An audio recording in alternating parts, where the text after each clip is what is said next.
দেখেন ছাদে পুঁইশাক চাষের নিনজা টেকনিক। অনেকে ছাদ বাগানে পুঁইশাক চাষ করতে চান না, ভাবেন পুঁইশাক চাষ করতে গেলে জানলা লাগবে বা মাচা তৈরি করতে হবে। কিছুই লাগবে না। এই যে জিও ব্যাগে পুঁইশাক চাষ করবেন। এই যে একটুখানি বড় হবে, এই ডুগা কেটে নেবেন, আগা কেটে নেবেন আর খাবেন। আবার এখান থেকে আরও খুশি হবে, আবার খাবেন। কোনো বান লাগবে না, কোনো জানলা দেওয়া লাগবে না, কোনো মাচা দেওয়া লাগবে না। পুঁইশাক অনেকে পছন্দ করেন না। যারা পছন্দ করেন তারা এইভাবে চাষ করতে পারেন।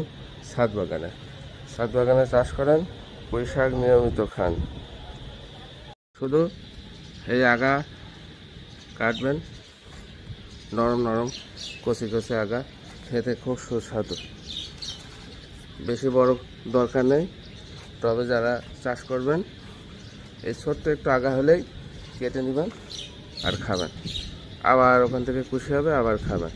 কোনো জানালা দেওয়ার কোনো প্রয়োজন নেই, কোনো মাচা দেওয়ার কোনো প্রয়োজন নেই।